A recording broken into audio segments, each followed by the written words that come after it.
Hi, everyone. Thank you so much for joining us. I am Ashley Koff, registered dietitian, CEO of the Better Nutrition Program, where we have better nutrition assessment tools for practitioners and their patients to use to assess total nutrition. So these days we're getting in nutrients, like protein, in a lot of different ways, from foods, beverages, supplements, and we need to know how we're getting them in together. And one of the ways that we develop these better nutrition assessment tools is by working with better nutrition experts. A better nutrition expert is somebody who is both science-based, who reviews the science, who is informed by the science, but also what we call practice-based. And practice-based means that they are somebody who also is working with individuals or putting in that science into practice so they know how us humans might do it a little bit differently, right? So we were just chatting a moment ago about sardines on avocado toast. I would love it. I have a feeling several of you might not love it. So anyway, today, so these Better Nutrition Expert interviews came about because I really just want the opportunity today. I don't mind where someone gets information from today, although I do mind if you're taking in too much information. But I don't want you taking tips and strategies and trying to figure things out, not working with true Better Nutrition experts. So Lauren Harris Pincus is one of my favorite Better Nutrition experts. She is here today from Nutrition Starring You, and we are going to talk about breakfast. And you can see her new book, The Protein Packed Breakfast Club, which I am a big fan of. We're going to debunk some serious myths about how much protein, when you should get it in, how you should get it in, and really have that conversation in light of breakfast. And for all of you who are joining us live, you have the opportunity to actually get Lauren's book. You can win a copy of her book. Anyone can get it where you get books, but you can win a copy here. I'd love for you to drop into the comment box your favorite breakfast. So Lauren, let's start off with a conversation about your path, because I think it's a very important one. I think a lot of us can relate to it in terms of how you not only discovered both the importance of nutrition, so as a dietitian, but also breakfast and kind of that battle with what we should be having at breakfast. So welcome, first of all, and then we'll start there. Oh, thank you so much, Ashley. I'm so excited to be with you. You're one of my favorites too. Yeah. So I'm glad we finally got to do this. So I've given a lot of interviews in the past about my history as being an overweight and obese child, and growing up dieting on every diet in the world through the 70s and the 80s, which gave me a very unique perspective on nutrition and weight management, and really led me to discover my passion for the field of nutrition. Once I finally lost all my weight and went to college and became a registered dietitian, I've spent the last 25 years helping other people the right way to figure out how to find their healthiest self. And if weight management is included in that process, then, so be it for them. And in all of this time, having a private practice, I sat across from so many people who one of their largest challenges was eating breakfast and eating a nutritious, balanced breakfast, because over 90% of people complain that they just don't have time. So over the years, I just was writing down a million suggestions of what to eat in the morning. And I think the issue is that people know how to eat carbs in the morning and they know how to eat fat in the morning, but they just don't know how to eat protein in the morning. And we were talking about this protein craze that we are experiencing right now in our country, where it's all protein all the time. And I think people are given the information that they think that more protein is better. The more you have, the better. From your protein powders and shakes to jerky sticks to protein bar to everything all day long. And the truth is, we generally do get enough protein in our diets for the most part, but we don't know how to balance it correctly. And the reason that matters is because our human bodies can only utilize, and I say utilize, not digest, but utilize, about 25 to 35 grams of protein per meal for muscle protein synthesis and repair. Okay, so we want to protect that muscle, build muscle, and anything above that 25 to 35 grams, you're not going to use for that. You will use for other things, or you will store it just as extra calories if there's too many calories. So the issue is that. And at lunch and dinner, that's not a problem at all, because now we're talking, 3-4 ounces of protein with some extras to hit that total, not an issue. In fact, we usually eat too much. But at breakfast, it's just not there. And as people who are aging, at least past their 30s. I'm in my latter 40s. And, starting in your 30s, people start to lose muscle mass every decade as we age. And we all complain that our metabolisms get slower and our strength decreases. And that is in part due to the fact that we are losing muscle mass as we age. And protein distributed throughout the day can help protect against that somewhat. And we tend to just lose that opportunity in the morning because most people just do not get enough. And the recommended minimum, based on a body of research, is about 20 grams of protein in the morning, ideally 25 to 30, which is a little bit tough at breakfast based on the things that people tend to eat. But that's why I wrote a cookbook, because I just basically got sick of compiling all these recipes for people all the time. So I wrote a book that has a minimum of 20 grams of protein per breakfast. They're mostly high fiber as well. They're low in added sugars and pretty balanced with carbs. So it's meant for weight management and prediabetes. And it just became a tool for my clients and hopefully anybody else who can use it to get ideas to pump up the protein in your breakfast. Oh, I love it. Okay, so there are so many different directions we could go in. And if you're joining us, Lauren Harris Pincus, we're talking about breakfast, what, when, why, and that naturally led into also a conversation about protein. So we're going to be having that conversation. Also because she's written the cookbook, The Protein Packed Breakfast Club. I highly recommend it. And one of you could win it if you want to comment on what your favorite breakfast is or one of your favorite breakfasts. As I said, there are a million different directions that we could go in. I think we are going to, for those of you already asking about fasting, because this came up already, we are going to talk about, but what about not having breakfast? But let's start off with the what. When you are starting your day, what are we actually talking about at breakfast that we need to be getting in? And kind of how do people figure out those right numbers for them? And then we'll get into the how on that part. Okay, so I start to be simple with about 20 grams of protein. And I also want about a third of your daily fiber in there too, just to make life simple. So about 8 grams of fiber out of the 25. We're talking women generally. The recommendation is 25 grams of fiber per day, about 38 for men. So just to keep things simple, I say, okay, 8 to 10 grams of protein at least, of fiber, and 20 grams of protein. And I say, how do we do that?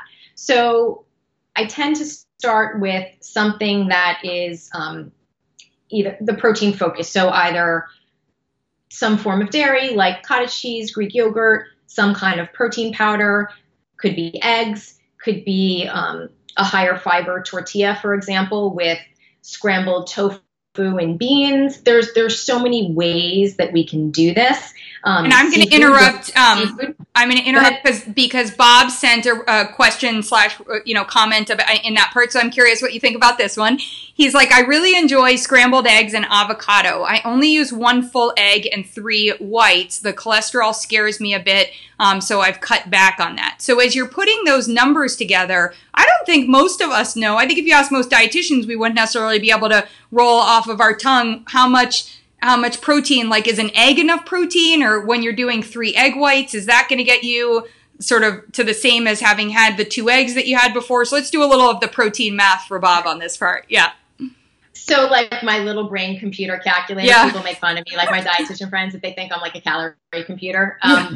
So basically 1 egg has 6. If you're using an egg white itself, has about 4. If you're using the kind that are the liquid whites, per serving on the container is usually about 5 grams per unit of white. So if you're using 4 times 3 is 12 plus 6, so that's 18 grams for 3 whites and 1 whole egg, plus a little bit in the avocado. So he's just about there. Yay, Bob. Okay, good work. I got to tell you, when I would have heard that, and I think a lot of us many of us would think that's like a protein loading breakfast. So it is actually more, I think maybe the classic is to walk into Starbucks or to be somewhere and say oh, I'm going to have a hard boiled egg for breakfast. Right. And so I think that difference between that 6 and 20 grams is really important, but he didn't get maybe the fiber from the avocado. I don't think it depends on probably how much avocado you have. Right. A little bit. I'd like to see, an omelet there with veggies, probably, to get a little bit of produce, a little more produce in, because you've got your healthy fat there and you've got your protein, but we're sort of missing that really fiber boost and, you know, some healthy carbs. I don't like people to be carb phobic, but I mean, a cup of raspberries has 8 grams of fiber. So that can throw some in right there, and they're pretty low glycemic because, you know, they have, you know, preponderance of fiber compared to the sugar content, and they're kind of lower net carb than other fruits. So that's an option too, if somebody doesn't want, you know, just bread or whatever. But remembering too that if they're like, each slice of whole grain bread for the most part on average has about 3 grams of protein, right? Based on our good old diabetes exchanges of yore. So, yeah. You know, if you have 2 slices of bread, that's going to be an extra 6 for the most part. So you definitely, you get it from other places. It's not only from the eggs. Yeah. So what about for the person that is avoiding, so we'll not talk about keto right now because we're going to get into the keto and fasting, but I'm coming back to that. But what about the person who is avoiding dairy? So the comment is no Greek yogurt, no eggs, and doesn't really like to have meat for breakfast. So so I think let's have a little maybe plant protein conversation of how it could all add up if you weren't doing that. You know, okay, so we'll start there. Absolutely. So that's, like I said in the beginning, you could do a tofu scramble with like beans in a high fiber tortilla, and that doesn't have dairy and it's completely plant-based. Great. I've definitely done, I make like a tofu mousse sort of thing where I blend together tofu with some stevia and either lemon or lime juice and zest to make like a lemon tofu mousse, and I serve that with like strawberries and nuts or any kind of berries and nuts, so you can get a lot of protein that way, plant-based. My ultimate hack, going back to your cereal thing, is I discovered, and this works with oatmeal too, is that if you take your, let's say, unsweetened almond milk, because we're talking plant-based here, right? So take unsweetened almond milk, coconut, cashew, whichever plant-based milk, stir in about 3 tablespoons of plant-based protein powder and whisk it in, and use that on top of your cereal bowl with like fruit and nuts. Yeah. And now you have a very high protein, high fiber, really nutrient dense breakfast that has the adequate protein that you're looking for. I love that so much because I have a number of people that will tell me if they drink a smoothie, they don't get the same kind of satisfaction at breakfast that they need to keep them, you know, so that idea that you're actually spooning, that is such a great suggestion. So I love that. Awesome. You can do that with oats too. You can do that like overnight oats that way as well. So you can just put, you know, mason jar, put the oats in, put the unsweetened nut milk in, put in some protein powder and, you know, fruit, chia seeds, whatever, let it sit overnight. You're good. Okay. So when you were doing this cookbook, that might be that one recipe might top the list, but what do you think is probably one of the more surprising combinations for breakfast that helps somebody get roughly that 20? So we're talking about 20 grams, like in the average zone. It's going to depend on the individual of protein at breakfast. And Lauren was saying meeting about a third of your fiber needs in the day, you know, so that for women might be about 8 to 10 grams. And just a reminder, if you are watching and you enter in what one of your favorite breakfasts is, you are entered to win Lauren's book, The Protein Packed Breakfast Club, which Bob is in the running for right now. So I see we got quite a few people on here, but nobody's deciding to enter in with their favorite breakfast. They might be afraid of being judged, Lauren. So we'll see on that part. But this is a no judgment zone. Yeah, that's right. There is like zero, no judgment. That's right. Okay. So let's start with what was surprising for you when you put it together and were like, sweet, I'm hitting that sort of number profile. What are some of the recipes that stand out from your book on that part? Oh, mug cakes. That's fun. Oh, so, I have not made these. I heard of this. Okay, go ahead. Yes. So there is a peanut butter and banana protein mug cake in there. And the thing about the mug cakes is that they are dairy free, because if you try and use whey protein in a mug cake, you get a hockey puck. So plant protein really works way better in mug cakes just because of the consistency of the protein. So you mix together, I mean, I could like probably thumb through there. I haven't done it in a while. But like say vanilla protein powder, plant-based, with powdered peanut butter and, unsweetened almond milk and a couple of other things, and, slice up bananas and drizzle some extra peanut butter on top. And in the microwave, you've got a mug cake that is really high in protein and dairy-free. That got Amy to jump right in with her favorite breakfast because she's like, I want the book. So that's overnight oats on that part was hers. We love overnight oats and all the things we can do with them. Okay, that's totally a win. And so when somebody's trying to figure out that 20 grams of protein, I just want to, and hi Martha, we love, oh great, she's got an egg scramble. Yeah, everybody's now like hungry and putting the egg scramble. And I love that Martha adds in jalapenos to her. I am so about the spicy in that part. So I think, there's a lot of misinformation about protein. And one of the things that you actually had said at the beginning, and I just want to come back to, is that we do actually tend to meet our protein need. So this isn't really about saying, hey, we need to add more protein, but you're focusing in on protein at breakfast. So how do we know if we're meeting, how do we, as an individual or working with a practitioner, focus in on if we are getting that protein at the beginning of the day, what else we need to be doing vis-a-vis like your protein and your fiber? You mean in the rest of the day? Yes. I was focused on the rest of the day. Yeah.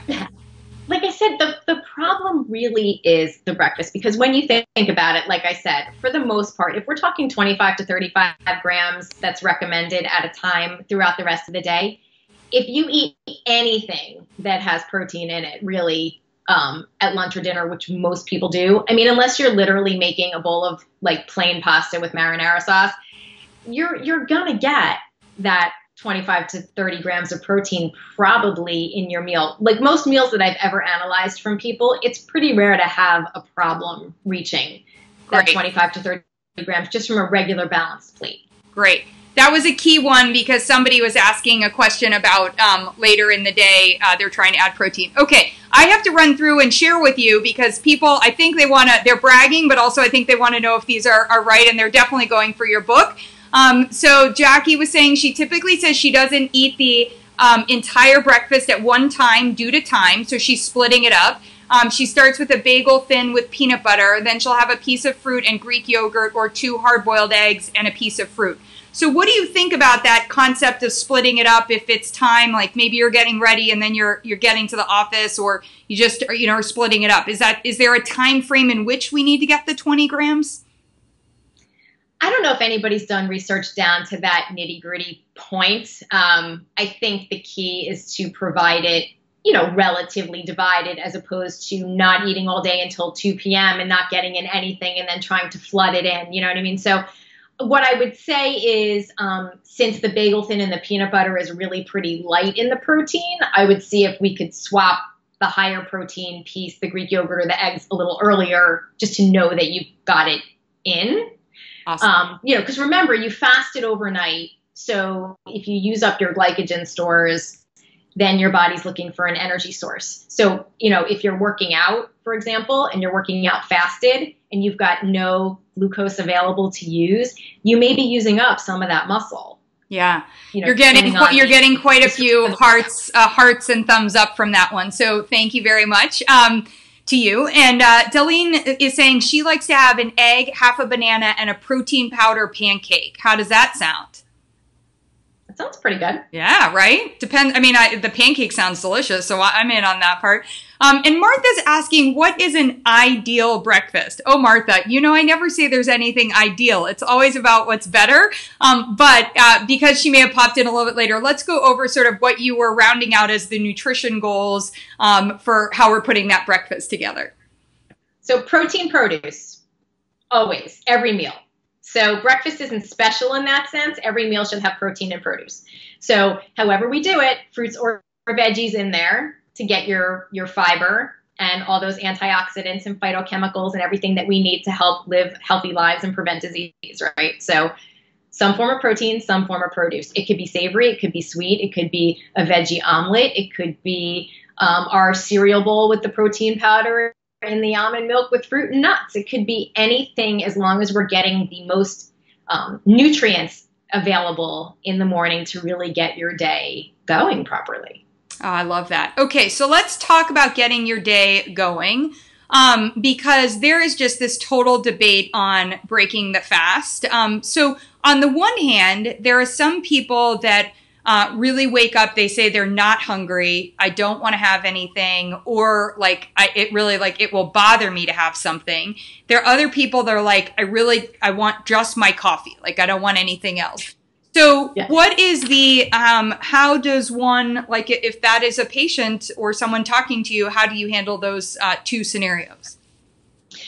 Okay, so I generally recommend eating something within 2 hours of waking. So sometimes people think, oh, I have to hop out of bed and run down to the kitchen. That's not really the way our bodies work. So 2 hours is kind of the threshold to say, okay, like some solid food, something nutrient rich within 2 hours. So if you're not in the mood to eat right away, don't worry about it. That's okay. When I talk about moms who have to get out of bed, get their kids ready for school, get everything going, by the time they're ready to sit and eat something, it's not that they were skipping breakfast, but just time didn't allow until a certain point, and that's okay. The people who say they're just not hungry, typically when I dive down deep, they're eating later at night. If you have somebody who finishes eating at 6 p.m. and they're waking up at 7 in the morning, it's unlikely that they're not going to be hungry by 9. Mm-hmm. I think that a lot of times people nosh later at night, and it just sends them into that whole, pushing your circadian rhythm out kind of the wrong way. You know what I mean? When it comes to food. I have no problem if somebody wants to have a cup of coffee first thing, just try and eat something within 2 hours. So you used a big word. We've heard the word. I think the word is gotten very confused for people, circadian rhythm. So let's describe that, because Martha just asked, so is fasting not recommended? We're going to get into that part. But I think we really need to understand what that circadian rhythm is first before we move into a discussion that might include it. Yes. Right. Makes sense. Okay. So if you haven't heard of what circadian rhythm is, it's sort of a little bit of a logical argument. When you think of like a farmer who wakes up with the roosters and they get up and they have their hearty breakfast and they work all day on the farm and they're using all of their energy for the day during those active waking hours. And then as the sun sets, they come home, they have their dinner, they wind down, you go to sleep, you wake up, you start the whole thing over. Our bodies work like that. When the sun is a cue to us to wake up and start using energy and going about our day, and our hormones and everything that talks to each other within our bodies, our circadian rhythm is that sort of flow with the clock. So we are supposed to eat breakfast. We are supposed to provide energy for our bodies. I always use the analogy that leaving the house without eating is sort of like expecting your car to leave the garage with no gas in it. Like, what's going to happen if you do that, right? And conversely, the same thing is that you don't need fuel on the couch at night the same way that your car doesn't need fuel in the garage. It needs it on the road during the day when you're busy. So I kind of use that analogy all the time just to prove a point. The same analogy applies that if you give yourself the wrong fuel and don't give yourself proper nutrition, it's similar to putting regular gasoline in a high-performance sports car. It's not going to run very well. The same way that our bodies don't run very well on substandard fuel or food. Mm-hmm. So the idea is that when you look at our circadian rhythm, we metabolize food better earlier in the day. We metabolize carbohydrate better earlier in the day. And towards the evening, our bodies slow down, our digestion slows down, it's preparing for sleep. So when we provide an onslaught of food on the couch at 11 o'clock at night, our bodies are not prepared to handle that. And we increase blood sugar, we increase triglycerides and blood lipids. It's really not the way we're supposed to be eating. When they do research on people who do shift work, or for example, people who work the night shift, they have a lot higher risk and incidence of heart disease and other lifestyle type diseases because it just isn't the healthiest routine. It's going against our circadian rhythm. Mm-hmm. Okay, so we defined, so first of all, Candace really loved your description. She said, I love that saying, like really looking at the car and that piece. So thank you on that part. And thanks, Candace. So we've defined circadian rhythm, and I think one of the places where it can also get confusing is the changes in the seasons, because, like I wake up now and it's dark, and I'm, one might be eating, like in the middle of the winter, we might be eating when, closer to when it's dark. But I think one of the reasons that this circadian rhythm piece has come up, and when we got into breakfast, what, why, and when, we've made a really strong argument for why we need to have breakfast, and also why we need the protein and produce. I love that, and getting in these, a third of your fiber intake. But there's a whole movement afoot that is, testifying to like sort of game-changing health benefits, where people are shrinking the amount of time in which they're eating, right? And so they might be going from, I have access to taking in nutrients for 18 hours of my 24, down to I'm going to try an 8 or a 10-hour window. So that is a form of fasting. But what I want to talk to you about is there, if you are going to shrink the hours during which you are eating, is there a benefit, and on the flip side, or is there a risk to making those hours happen later in the day? So for example, if I wanted to eat for 8 hours, not many people pick 7 a.m. to 3 p.m. and being done at 3 p.m. Like, I think we're just by nature, we want to do the like noon until 8 p.m. option on that part. So from your research and from looking at this, what are you seeing in terms of, first of all, is there any issue that you see with shrinking those hours? And then the second part is there a time by which in the day you really have to break that fast to get in, to be healthier? Okay. So there's a lot here. I'm going to start with the obvious, that no one thing works for everyone, and no one thing is appropriate for every person's body.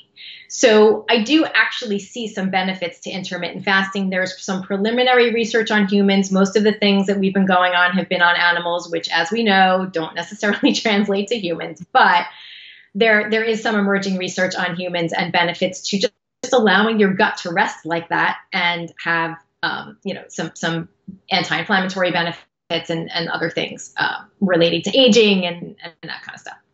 However, there is some risk with people with diabetes, people with hormonal issues, like some women that are in a menopausal age can have hormone imbalance issues and stuff, and fasting can affect it. So that's definitely not for everybody. The thing that frustrates me is that somewhere along the way, I think probably just someone who decided it was probably easier for people to eat from like 12 to 8 or 1 to 9 started just talking about it in those terms. And that's what people think intermittent fasting is. And it's not. And to me, any research that is coming out that's showing real benefit is showing it more so in the people that they're studying that are eating earlier in the day, for obvious reasons. And I'll tell you, there was one study, this doesn't have to do with fasting, but it proves my point, because I use it for my breakfast research presentations when I do it. There was a study out of Israel.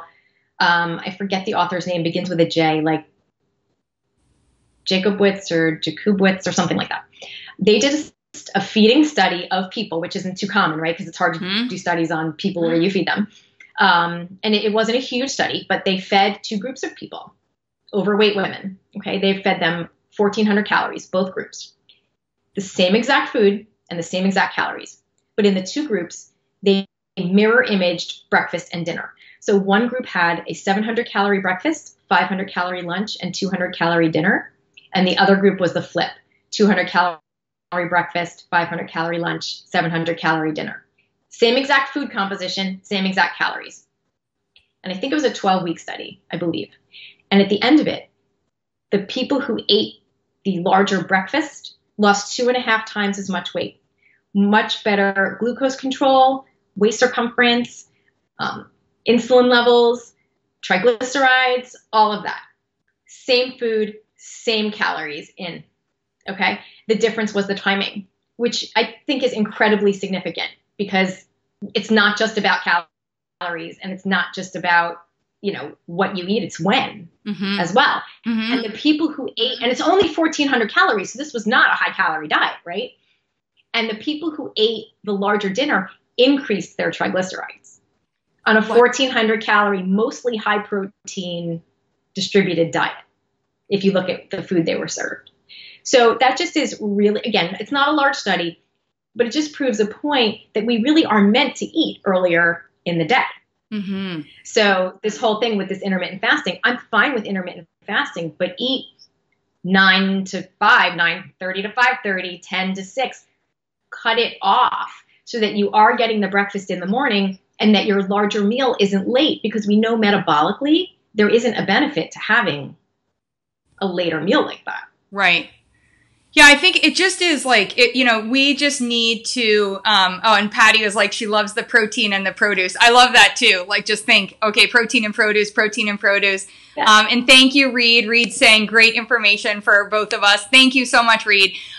So I think it's so critical because we aren't defining. And so the notion of the intermittent, and there's no way, like fasting just isn't about eating, as you said, so late into the evening that your body then has to do all of this work, later on that piece. So I think that makes a ton of sense. So just for serving it up for everyone who is asking, we're not against fasting here. Lauren was providing some really good evidence, though, that if you are looking at intermittent fasting and you're choosing your hours, your 8 to 10 hour window, choose those hours to be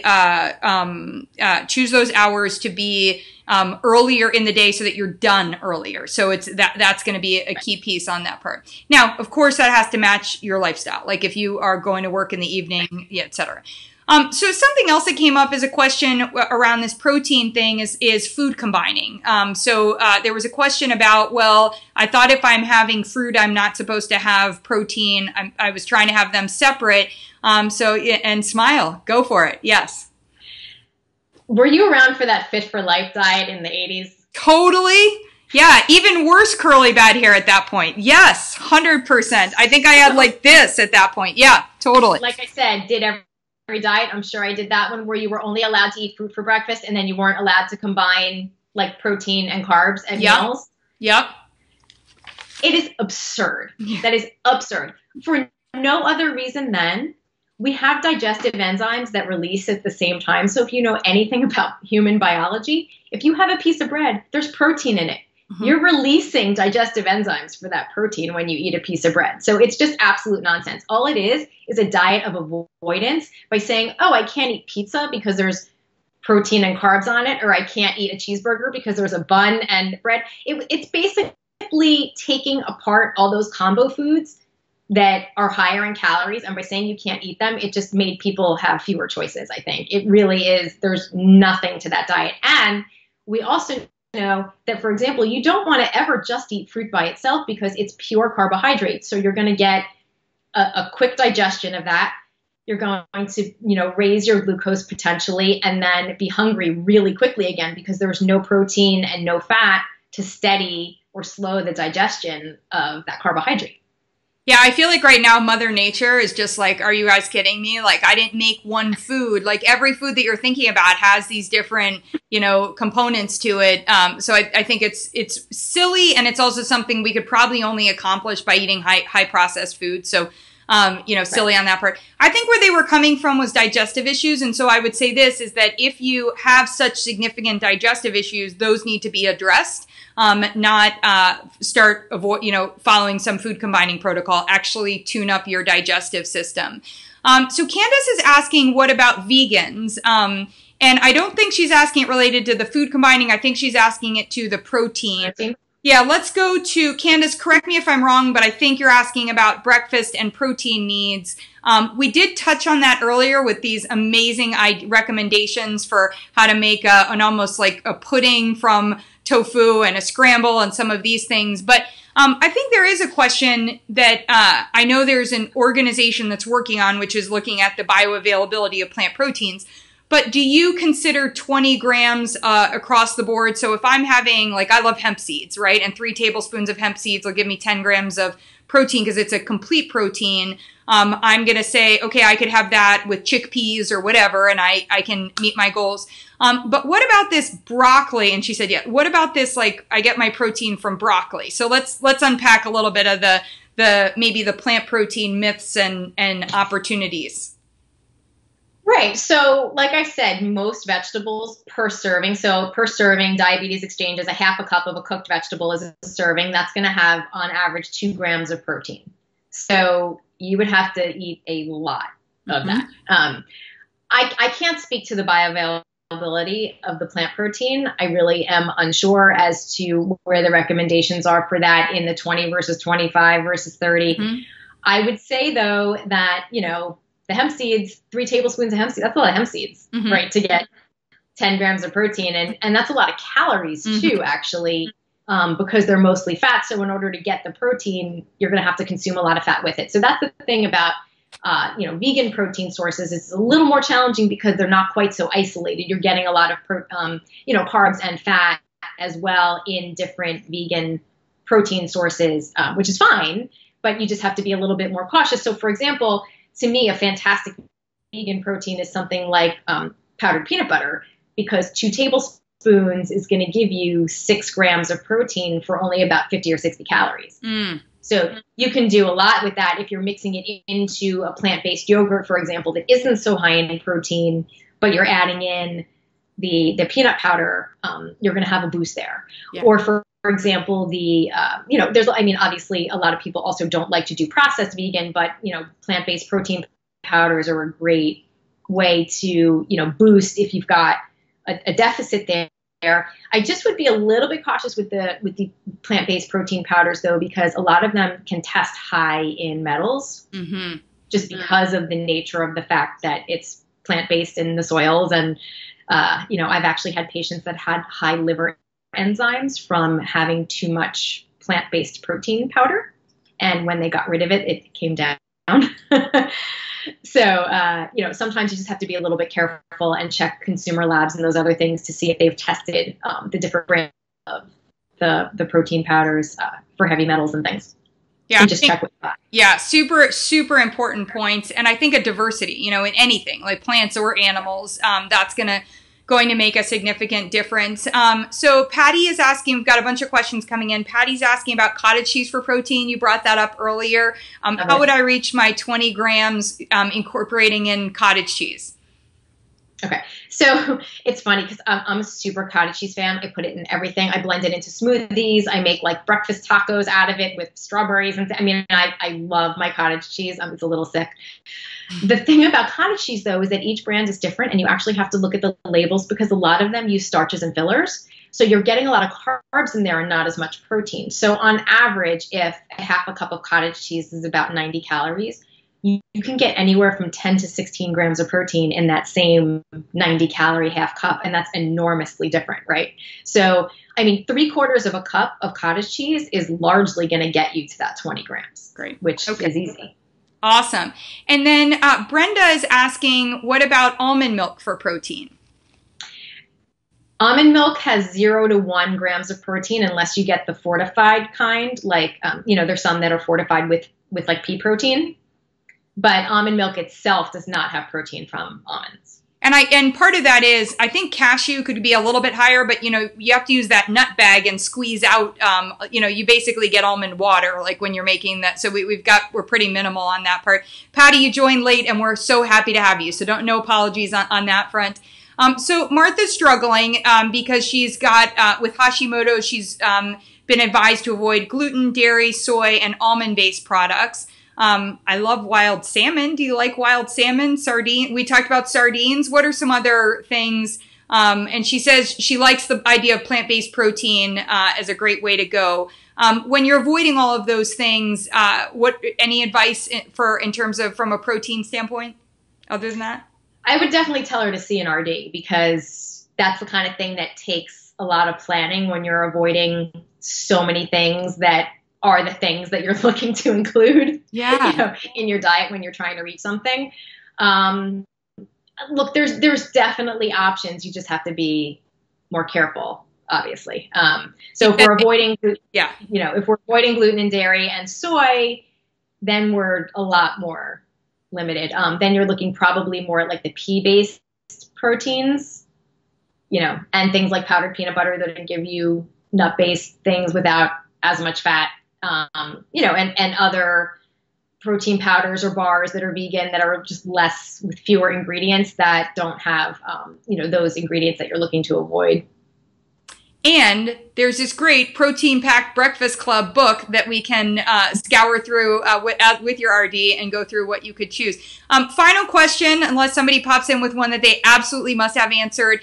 There's an individual, I think we answered this before, but let me come back to it, and no problem in terms of coming in. So she can only have a small amount at one time, and so she's eating about every couple of hours. I've had pregnant clients that are dealing with this, sometimes with digestive.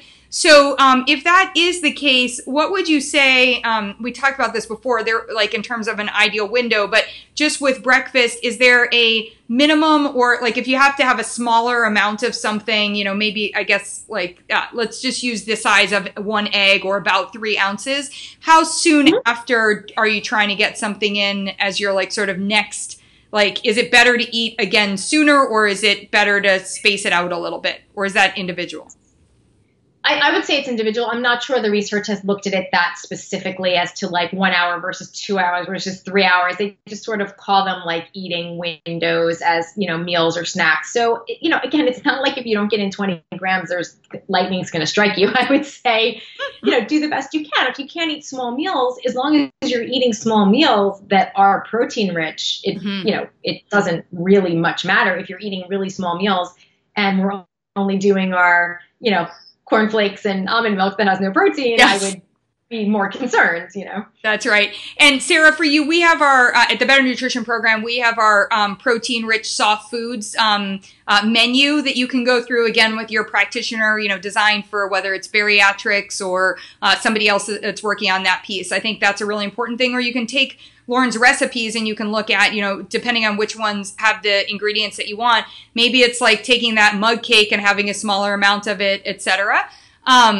All right, Bob, just because you snuck it in here, we're going with one more question. He said, I'm getting caught up in being concerned about all the bad aspects of eating meat, chicken, etc. versus choosing vegan.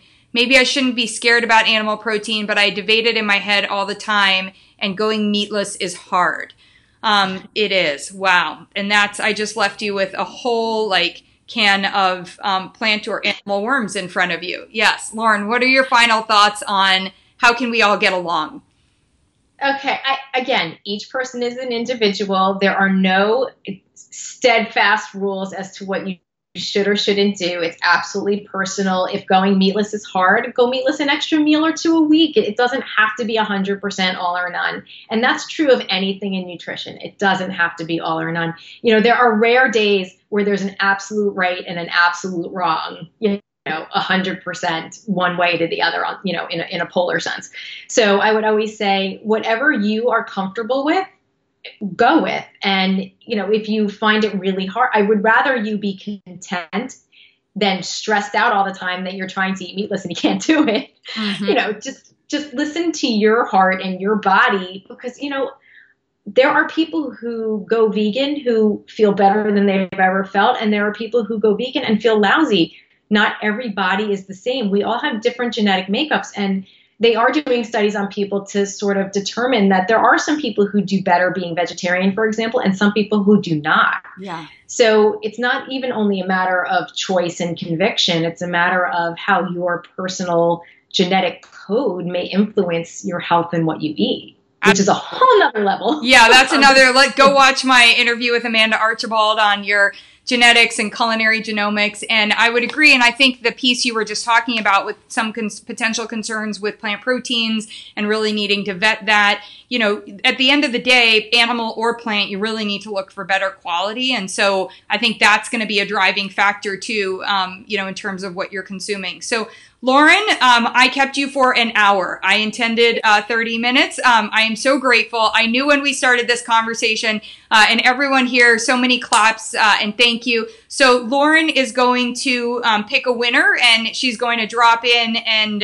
tell you to connect with her. I would do that so that you can get the protein-packed breakfast club. For the rest of you, you can get that book. I highly recommend it. You are welcome, Bob. I highly recommend it over on Amazon, and also check out Nutrition Starring You. You can also follow Lauren. I love doing that on social media, and get more of these tips and see more of those ways that you can add up to 20 and get in the 8 grams of fiber through her social media as well. Thank you. Thank you, Candace, and thank you, Patty. And thank you, Lauren. Really appreciate it.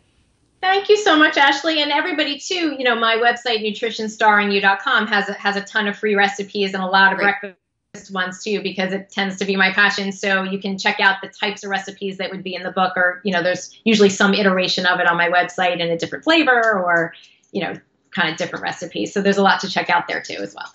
Awesome. Thanks, everyone. Have a great night. Happy almost Thursday. And yay, it's September. Thank you.